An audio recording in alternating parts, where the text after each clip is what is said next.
company ranch.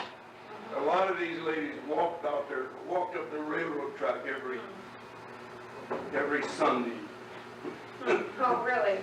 Well, you know why? Because when my dad managed that company ranch when they had the slaughterhouse up there.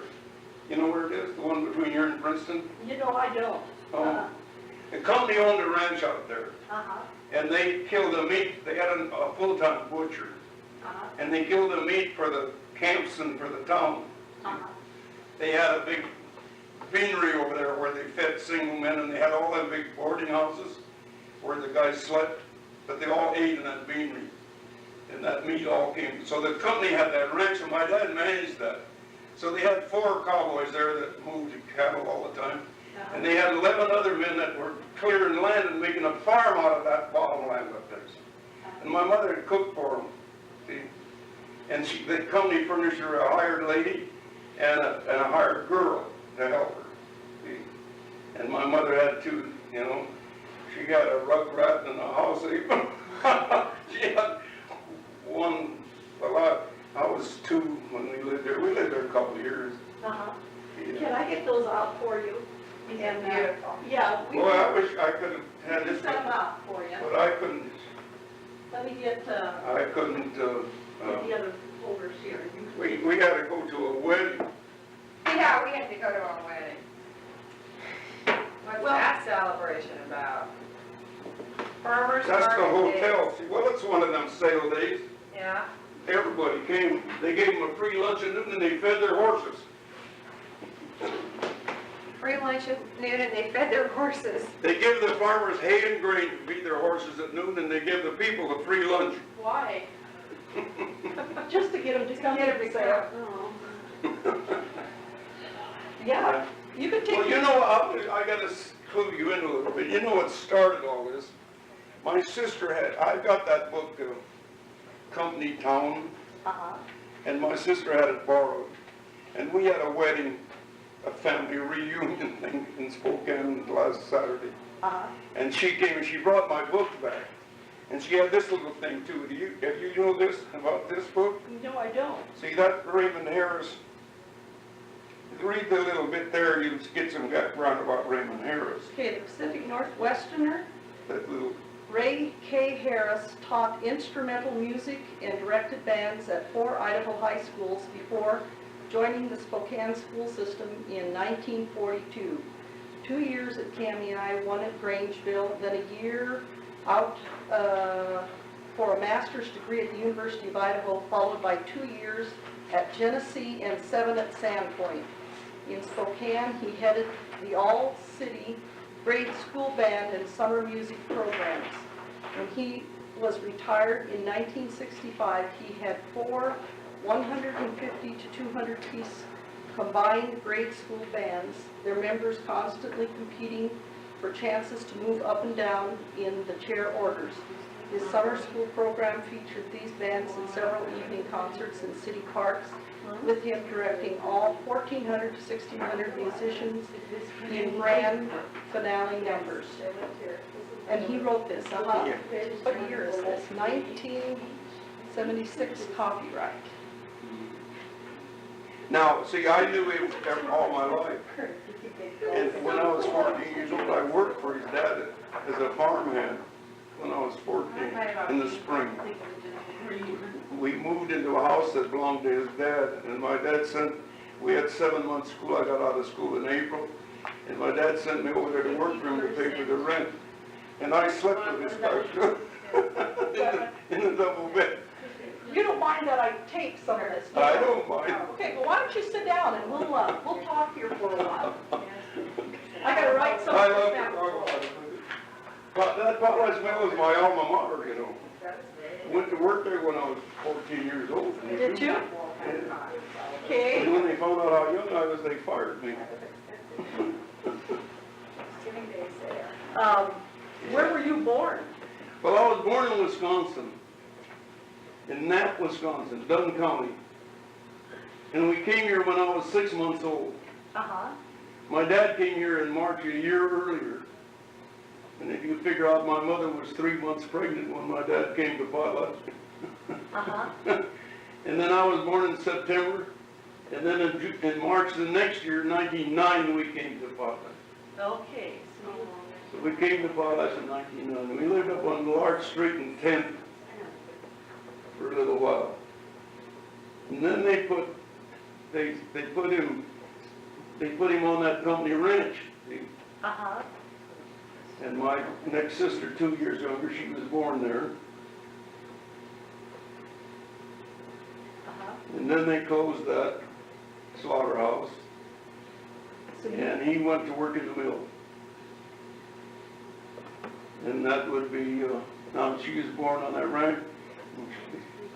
She was born in 1910, and so that would probably be 1911 when we moved back into Potlatch. okay, And we lived in the first house on the east side of Larch Street, which that'd be 7th Street, wouldn't it? We lived on the right hand, if you're going, see, that's, which is north, that's north. that's north. When you're going north on Larch Street, the first house in the 700 block, in the 7 block. Not 700, it's 7. And I don't know the number of it because I can't remember which is the even numbers and which is the odd. Anyway, they were the first house on Larch on Avenue from 7. Uh-huh, Yeah. Yeah, and we lived there. I don't know exactly how long, but we moved up to the last house on the left. That's up next to 10th, so it'd be the last house in the 8th block on the left. See, we moved into one of those 3-bedroom houses, you know. uh-huh. So you went to school did you go 12 years here? No, I went to school for 3 years here, 3.5 really. And then we moved up on Crane Creek, on a ranch. Oh, and you moved to Crane Creek? So then, most of my grade school education was done in the upper Crane Creek School. Okay.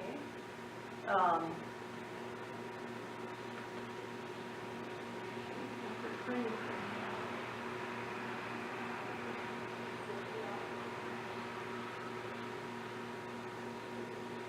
And when did you leave town? 1944 during the war. But I never did live in a house in Potlatch. I got married in 1935 and I built a house of my own out there where the Y is. That was the first house built out there. Oh, is that right? Is it still You standing? know that whole row of houses that go north from, yeah. Uh-huh. I built 2 of those houses there. And I built the first houses that were ever built there. Is that right? Yeah.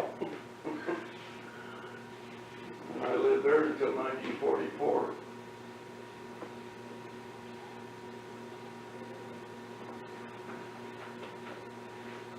Well, you're looking for that picture, you'd like to have Well, I'd that like picture? to find it. I wonder what that Kinko could blow it up and make it look like anything.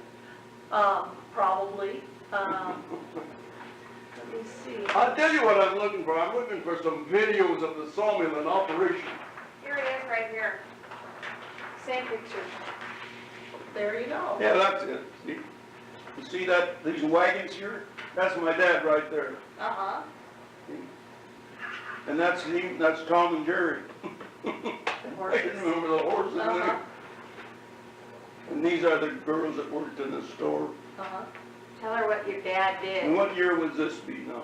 There's no date on it, is there? There's no date. It's probably somewhere between 1907 and 1913. We don't have dates on it, all the photos. Let's see, we came So probably 1913, I'm guessing. pretty close. Let's see. Vern was 4 years younger, and he was born. But my dad was in the mill at that time. He hadn't started to drive the dray wagon yet. Well, I'll tell you, he didn't work in the mill too long, and then Matt got him to come back to the store and take the team, take the horses. And see, What year would that be?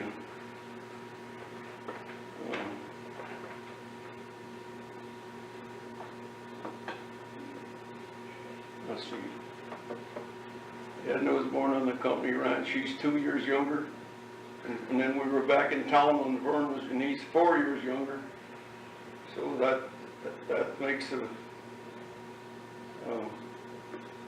So you were born in 8, and she was born in 1910, and he was born in 1912. the next boy in 12 and the next one in 14, Okay. just 2 years apart. Uh-huh. And I had 2 brothers and a sister born in Potlatch. Okay. His mother was a midwife. Oh. Locally. She had 8 kids. None of them died of any disease. They had every disease you can imagine, and she nursed them all through. So, see, Delivered a lot of babies around. I know he was driving the dray wagon when Francis was born, and he's 6 years younger than me, so how old was I then? What year would it be? It'd be 1914. From 8 to 46. My mental arithmetic doesn't work like it used to. Yeah, he's 6 years younger than you. He was born in 1914. Yeah. Okay, so then this picture was probably taken around 13 or 14. Yeah, that's close enough. That's, A lot of the pictures we have, we think were taken in 1913. It seemed like they had a photographer come in and take a lot of pictures about that time. Makes sense. Yeah. so that's about when it was. But he drove that dray wagon for a good number of years. Tom and Jerry, huh? Yeah, the team. And that's what I can remember that. Well, how does he get a picture of that then that you blew up? You can have this. We can Can have I? it. Oh, Well, that's all I need. I'll just frame that. good deal. Yeah, Oh, that's wonderful. I That's a don't see Shea it. engine. That's one of them geared locomotives. And he was just, I mean, he's just a wealth of information. Well, that's worth Yes. the trip down I here. just can't believe I it. got a picture. Just drive through town with it. You don't know of any videos or movies that anybody took? I don't, but I'll sure check You it know out. Lee Gale, don't you? Yeah, He might know of somebody that took some movies. okay. Well, I could call him. I could write to him. I don't know his address, but I worked with him. He worked in the power plant when I worked in the electric shop down there for 9 years. Well, if you give me your address, and I'll see what I can find. Yeah, okay. It's 1316 91st Avenue, southeast, number 46, Everett, Washington, 98205. Okay. If we find something, I'll be sure and let you know. I don't know of anybody offhand that has ever made one. But I'll sure check around. I'd love to watch them carriages and the head rigs Uh-huh. and that big engine. Did you ever see that big engine? No, I didn't. Oh, that's a shame, you know. It's the biggest steam engine ever made. It really is. It's sitting up in Spokane right now, you know. Oh, is it? I didn't know that. Somebody bought it and took it up there and poured concrete, but it's outdoors though. Uh-huh. It's on Sullivan Road. And somebody was gonna tell me what street that was, and he thought it was Elm or the cross street. Yeah. But you go out toward Coeur d'Alene on the freeway, and you come to Sullivan Road, and you get off, and then you go north. Okay. And it's a long bridge, I think it goes over the railroad tracks. Yeah. And you get out there, there's a crossroad, and it's right on one corner of that. Oh, okay. I'll go look for it. Did you then. tell her where you graduated from And high it's a school? single cylinder steam engine, and it's the biggest one ever made. And the next mill, the 2 years after this mill was built, the same architects built a mill in Norway, and it was all electric. Oh, And this mill ran with line shafts, you know, and miter gears and belts, leather belts. You got any stories about that engine and your history? no, we've just started. That's what I kind of guessed. Yeah, we've just begun. It's the county historical society, Lake County that's done most of it. They've got pictures and some information, and University of Idaho Special Collections has some too. Oh, there you go. When the mill was being torn down, the company didn't want to keep a lot of the things they had, and they dumped them. And University of Idaho, I guess, came out and salvaged a lot of that. So if you're interested, you could go in, I think the man's name is Terry Abraham, and he takes care of special collections, and he should have some information for you if you want to go look. Well, the whole thing is, my sister had that book borrowed, and she brought it back, and this was it, it's been in it all the time. And so then we got to talking about it, see, and I got to talking about maybe I could get some videos or something. And this whole thing sprouted, you know, it's not something I work at all the time, it's just that for some reason we got hot on this idea. Well, what we'd like to do is... And those kids, you know, anything I suggest that I want, they all jump in and do it. Oh, do they? Oh, I have to be careful what I say to them because... Their favorite uncle. Well, we'd like to get some pictures on the internet, if you have a computer or have access to I a don't. computer. And I probably never will. Well, the libraries up there would. One of his nieces is a computer nut out of Kennewick, and she Oh, I won't get put a all the computer. pictures from his 90th birthday party on the computer, and Diane. People call me on the phone and try to sell me stuff, and I said, I'm 90 years old and I don't even buy green bananas. So you think, you saying the pictures are on the internet?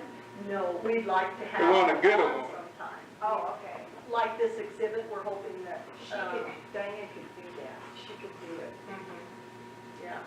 Well, we're in the process of getting a website made, All so right. people can access it and wonderful. see what we've got here. Uh-huh. So, Terrific. what's your address over there too? Yeah, I am at 803 North 4th Street, and then that's in Garfield. Oh.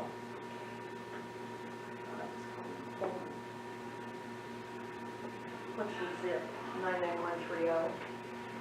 And then you want my phone number? Sure. Yeah, 635-1459.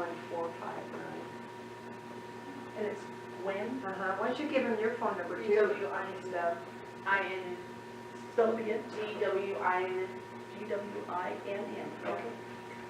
My phone number? Uh-huh. It's 425, wait, Yeah, 425.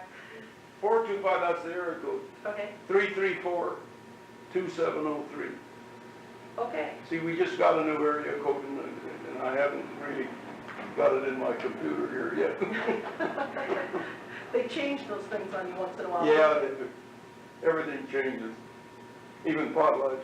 Oh, yeah, yeah. There was a time in my life I thought it never would change. It was Tell her where you graduated from high school.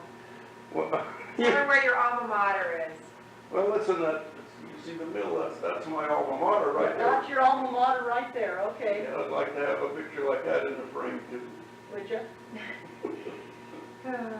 I mean, look at that, that's got the planer smokestack. See, there was a power plant down at the planer, because it had a big engine too. Yeah, see, now that's an old picture of the mill, because they don't have the annex on there yet. They built a building out on the end here afterwards. Yeah, that's, The green chain's in the same place, the diamond's in the same place where it belongs. see, this is a picture of Riverside here. Riverside with one of the 4th of July celebrations. Oh, yeah, sure, yeah. Where's that? Down at Kennedy Ford, you know, Uh-huh. yeah. Where's that picture you had? Yeah, that's it. Oh, you must put it in his pocket. Yeah, it's in there. And this is Potlatch. I take this and show her something. And Navila's we're right over Navila, I guess, with the flag. What's this? So that's stacked. The lumber yard, Oh, that's where the lumber is, sure it is. that's dried, where Okay. the air dried lumber. He said that when, he know what time it was by the shadows. And these are the dry That sheds. bar right there, it was 12 o'clock sharp. This is dry lumber storage, Huh. and this is air dried lumber stacked. Okay. Huh. And this is the power plant, and this was taken, I can't even go, This has got the fuel bin and the fuel pile in it, so this is a late picture. The lumberyard was twice that big originally, it came clear up here. Yeah, I think this is the elementary school in this area here, and the roof, doesn't look like the roof is on the school here yet, so they were thinking it was in the 50s that this picture was taken. Yeah, that's gotta be. And when was this one taken? So that's really. I don't know, I'm guessing that was a very early one, like the 07, 05, Wow. something like And that. look at the size of the lumberyard Well, there. couldn't It's have even been bigger farther than than that, isn't it? Now, this is an old picture of the mill. Maybe Probably when it was brand new. He was talking, I don't know, there's so many. This was the pictures. dry kiln.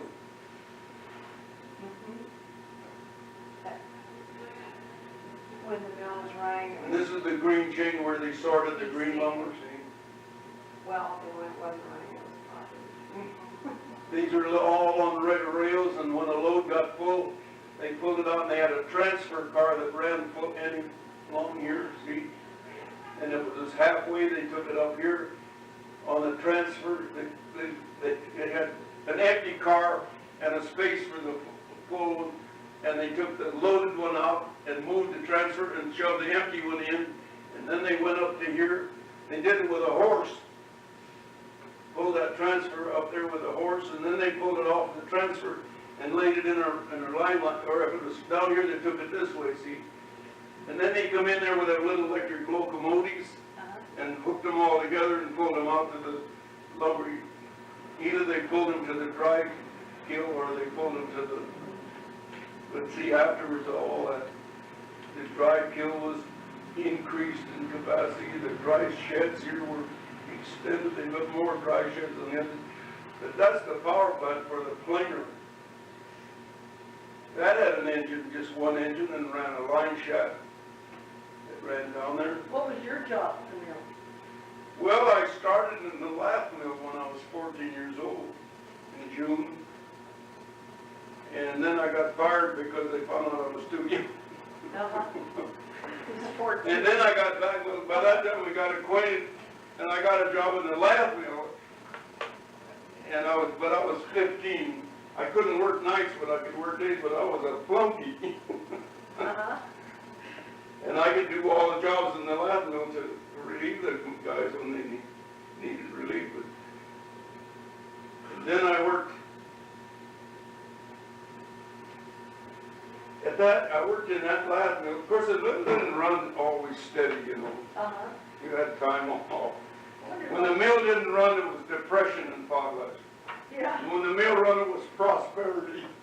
Well, they thought that was gonna happen again when the mill shut down, that the city would collapse, but. Now it's kind of leveling off, isn't it? Yeah, it really never did go down.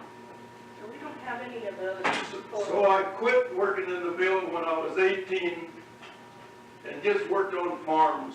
And I done some of that too. That's a header. Yeah. And you went back in the 40s. They're just cutting the heads off and they elevate them up. See, this cuts off the heads and it elevates it up. They call this a header spout. And that's a header box. It's high on this side and low on this side. And they run it in there and then they see there's how a header box looks. With 4 horses on it. It's got 3 on there. Yeah, it was under, I just recognized the picture, there it was. Yeah. Yeah. So perfect. In fact, we've got some around town But, that are laminated. But I'm afraid if they just cut that out. He'll make a frame for this. Okay. I don't know if you didn't get a copy of that either. Probably you could. We had a, That's much better than when he's cut now. You can get his glass And out. so then I didn't go back to the mill. Flashlight, that's what we were doing at home. Then I went back to the mill in 1935. It started up again after the Depression, see. And I was on that rebuck machine making that warehouse with 4 square lumber. And I made 3 inventions on that machine that saved the company thousands of dollars. is that right? Yeah. And I got $2 for writing it up in the suggestion box. And I got a quarterly prize of $25. And I got an annual prize of $200. So I got $227 for that idea. Uh-huh. But that got me a job in the electric shop when there was an opening for a helper in the electric shop. And I quit a job that was making me $10 a day by piecework, you know. They used to what they call JIPO, you know, piecework. You get paid for how much lumber you got through that machine, see. Uh-huh. I quit that. We were making averaging $10 a day, and I quit that and went to work in the electric shop for 50 cents an hour. $4 a day. Uh-huh. Yeah, I really did. But I got to be a journeyman electrician. Uh-huh. And they had one of the smartest electrical men that I've ever met. Marty Seymour was my boss. And did your brothers train with you then to become linemen themselves? No, or?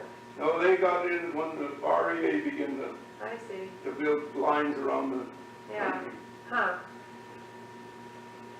But that guy, that Mark Steward, he was a mechanical brain, I'll tell you. A lot of guys learned a lot from that guy. Is that right? He stuttered real bad, but he knew his business. And I learned it. We had everything in Potlatch at that time. We did all the work in the houses. We read the meters, you know. Yeah. And anything in these public buildings that needed light fixtures. I worked in every building in this town. Well, not every house, but almost all. I've changed light bulbs in the Catholic Church. I did remodel work in the Union Church. Uh-huh. You know what we used to call it? I'll tell you what we call it. When we were kids, we called it the Christian church. When I was a kid, I thought everybody was either Catholic or Lutheran or Christian.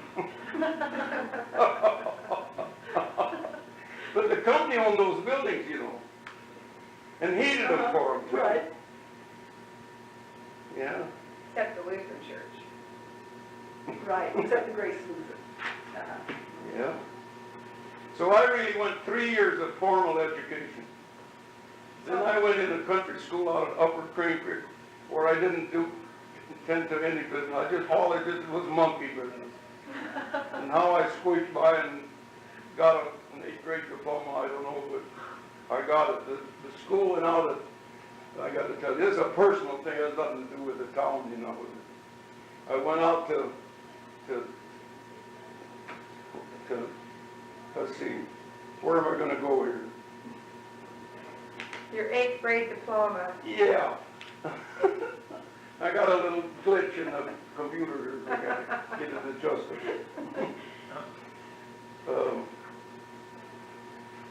I kind of lost the train. Where was I?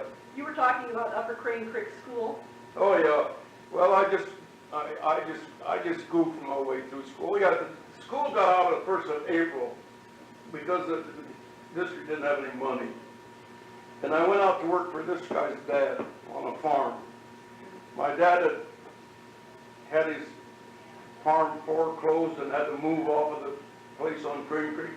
And they moved into this Raymond Harrison's father. His name was George Harris. And school was out in April. He sent me over there to work in the field for George Harris. And that's when I got real acquainted with it for Raymond here, this guy. Uh-huh. But anyway, we lived in that house, and that's 4.5 miles from where George Harrison's place was. And I had to come to Potlatch and take the state examination for 8th grade from the country school. And I'd been out of school now for 6 weeks. Boy, they closed school because they ran out of money, huh? No money, no. Couldn't pay the teacher, so he wouldn't stay. And so we didn't have any money. I never got any money for working for him. I was paying the rent for the house we lived in. So my dad had some chickens and he got them laying, and I took 3 dozen eggs on my saddle horse and went to town and bought pen and ink and the official examination paper and took the examination and went back out to the next day. I was out in the field again. And we had moved over there to where we lived because Mr. Harris had to farm that place. And the clerk of the school board lived next door to us, to them. where we live, see. And his kids brought my diploma up into the field. Oh, really? I was on a gang plow, Huh. on a two-bottom gang plow with 6 hard horses. That's where I had my commencement. 6 horses all pointing the other way. Right. But I passed and I got a diploma. That's great. But that's my alma mater right there. That's where I got my education. Uh-huh. What was your mom's name? Your mother? Josephine by Josephine? They were Norwegians. Josephine and your father's name, right? Adolf. Okay. Boy, there wasn't anybody in Potlatch in those years, 1913, 14, until a depression that didn't know who Adolf By was. And wasn't he the Santa that came in on the train? Many years he was Santa Claus. And didn't he drive the honey wagon? Huh? Did he drive the honey wagon once? Yes, he did. Is that right? For about 6 years. 6 years, wow. Yep. And he ran a dairy once? After he- company? After he lost that ranch out there, you know. You see, they had a depression in 1921 after the World War I. Times got tough. He had wheat in the warehouse that he was hoping to get $2.50 a bushel, and he sold it for 63 cents. Oh, boy. Wow. And he was out of a job, and the mill wasn't running too good. 23 is just getting kind of started. And so he took that job. They furnished him a farm out there, you know. The company owned the farm, and they gave him that farm and $120 a month to clean those toilets, those back out there, up in Larch and Pine and Cedar. You got 120 a month Mhm. to drive the honey wagon, huh? Well, we had to haul the garbage out of town too. Uh-huh. Well, we raised a lot of hogs with the garbage for the people that kept it clean, you know. The hotel and the hospital, and we got good and clean. You know, you'd be surprised how many steaks came Wow. in them garbage cans from the hotel, and our dogs got fat.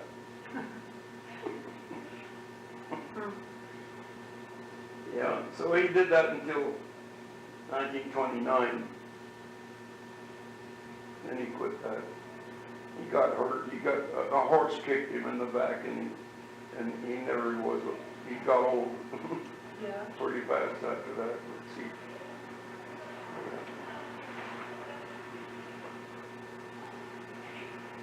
So anyway, And your sisters worked in homes around here, like my mom worked on Knob Hill, right? Oh, is that right? Your mom With- did? Yeah, and her sisters worked in the homes of the yeah. people on Knob Hill. Uh-huh. What was your mom's name? Peggy By, and she's living in Garfield right now, so you can call her up anytime. She's my youngest sister. Okay. I was 13 when she was born. She was born in 22.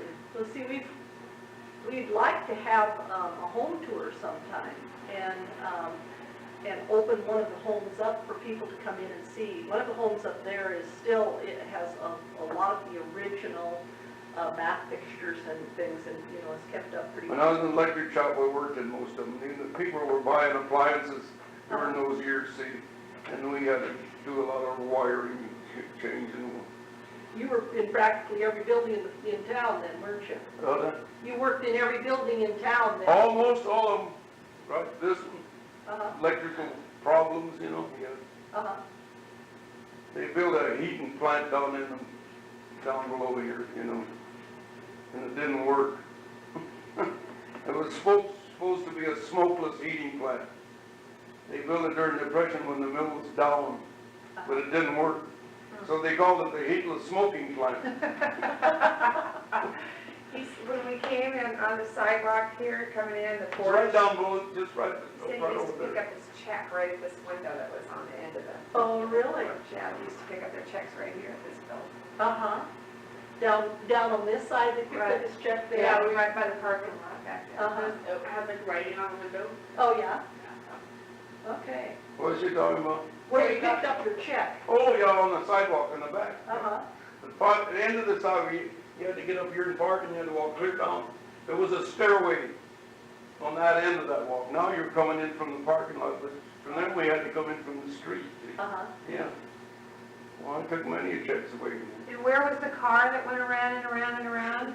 What, Oh, right here where this building is, they had a Model T Ford with the wheels cranked around and locked so that it just went round and round and nobody was in it. was advertising? That's before this building was built. Oh, my gosh. Now, I remember when they built this building, man, I was hanging around. I'll tell you something. Is that on? Uh-huh. Well, you can cancel it out, but Oh, sure. I know something about that, what used to be the telephone office, which is a restaurant now right over there. It used to be a restaurant, maybe? It's across the street from where the bank was, you know, before, right straight across the street. It's right next to the hotel. Oh, okay. The Uh-huh. hotel's gone too, ain't it? Yeah, oh, yeah. It just rotted down. Uh-huh. Well, we played right down here. There's some swampy places here. And I had a snake about that long. And they just poured that concrete for the posts, you know, but they were about that high, concrete, and they still had a fork. The guys had just gone home and it was still green concrete. And I had a stick, you know, and pushing that snake around it. And I poked a hole in that concrete and I put that snake right down in that hole and covered it over. He's still in there. If that post is there. Oh, dear. Well, let me think, there's something else I was gonna ask. About this building across here where it was part of the market, the company store across Right, here. that's with- right. It was yeah, it was the the stable? livery. Was it a stable livery? Yeah. Uh-huh. It was And pretty. farm implements. Place to put saddle horses. A long place, you know, I think you must have held over like 15 horses, saddle horses. And I've seen it full. Uh-huh. And then they had a hitch rail where you could tie up teams and wagons, you know, teams and buggies. People came to town with, when you see those pictures, came to town with the horses and buggies. Uh-huh. Well, how often do you come down to this area? Oh, whenever these kids get married, die, or something. have a family reunion. Well, we have to stay in touch with you and get some more information. Yeah, I'll tell you, I bet you I know stuff about this town that nobody else does. I'm sure of that. And I got a good memory, I can Well, he's remember. got corrections in there of that guy's writing. I Does mean, he? you can remember there's, places in there where they paid him $2 a day. If you worked a day at the mill, you could go get a check for $2 at the end of that day. Uh-huh. And the streets were wrong. and- When I went to work in the mill No, that's. in 1923, the wages were 42.5 cents an hour for common labor in the mill. And we worked about, I don't think it was over a month, it might have been 6 weeks. They got a general raise and they raised it to 45 cents an hour, and that's $3.60. And it stayed there for 2 or 3 years, and then it got up to $3.80, 47.5 cents an hour. And a half. And that's what you got. What was the working conditions? What was life like in the mill? What, just working? Yeah. Well, you had a job and you did it, the lumber come flying at you and you, It was busy. When it was busy, it was busy. them logs went through that mill and come out in pieces, you know, they come in chunks and come out in pieces. I'll bet this was pretty good pay though at that time, wasn't it?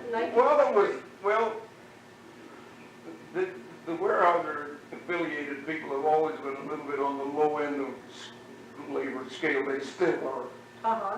you know. You could make, that's why I left here, because you could make a lot more money, because there was so many jobs in war work in 1944 that you could make in a day there, because we got so much overtime, you know, you could make in a day what you make in a week here. I see. Uh-huh. I was getting $1.17.5 an hour when I left it, and I was the highest paid electrician next to the foreman when I left. My wife died in 1944, and the bottom of the world kind of fell off. And I wanted to get away from here, see. Yeah. And I didn't come back for quite a few years. But now I'm kind of getting interested in potlatch again for some reason. I don't know why. Well, we Because like, old people live in the past, that's why. well, we're You don't have much future, you gotta live in the past. we're just started. Our historical society is just beginning, and so we're going to be building a library up here in Yeah. in a few months, and we want to put exhibits in it and tell the story of Potlatch. So we need lots of people like you to tell the Got story. lots of pictures. Oh, does he? Yeah. Oh, good. Yeah, I came to Potlatch when I was 6 months old, and I left when I was 36. 36 years. And he's got 2 living sisters. And I have to thank the Potlatch Lumber Company for giving me a journeyman classification. I was a journeyman electrician when I went away from here. When I went to work in here, I took a correspondence course. And I had it about 2/3 done when my wife died, and I never did another lesson. What did she die from? Tuberculosis. I'll tell you what, we went swimming up in Laird Park, and my brothers and I had our cork boots on, and we were rolling them logs. And the girls were, my brother's wife and my wife, they were sitting there shivering and freezing with her, and she got a cold, and it went into pneumonia, and it went into TB. No antibiotic? No. Do you have any children? No, No children? my brothers and sisters had all the kids. He had enough of them. She's my youngest sister's youngest daughter. Ah. She's got 3 sisters. Are you the youngest one of everybody? Youngest daughter. No, I'm not. John is. Oh, yeah. And they treat you pretty good, huh? Yeah. Well, we try. When he lets us, we do. They treat me nice. He's got a really good life in Everett, though. He's involved in a church. He's still in the youth group. He flies around in airplanes. He goes on campouts. He's amazing. He has a video camera. He calls around with him everywhere. You're a pilot? Can't believe it. No, No, he was I just have a friend that has a plane. Uh-huh. I flew over this last summer, this whole country. Oh, did you? Yeah, we flew clear up to the headwaters of the Palouse. Uh-huh. That's the first time I knew how big that Bennett sawmill was. Hmm. I thought that was just a little dinky thing. That's a pretty good sized mill. Yeah, pretty good size. Yeah. I saw it from the air. I've never driven up there yet. a lot of people live here, work there, Oh, yeah. yeah.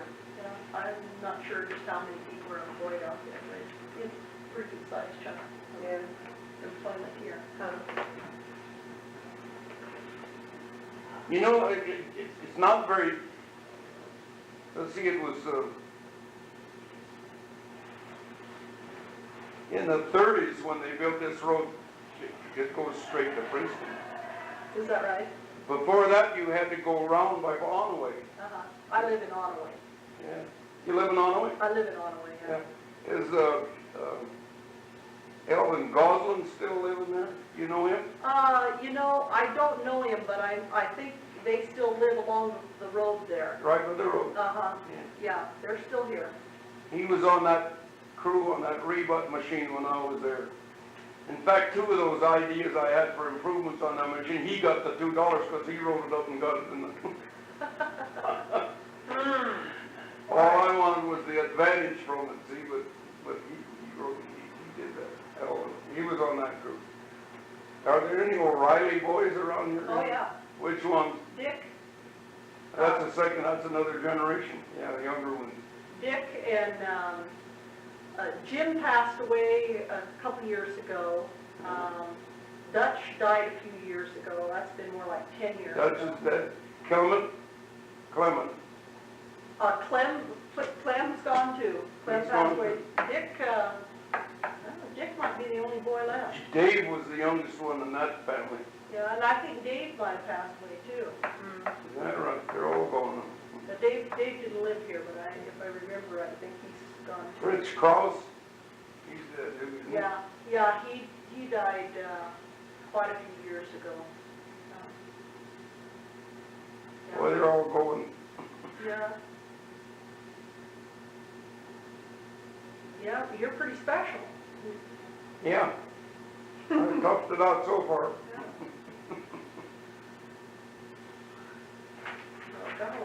Sit down, what a memory.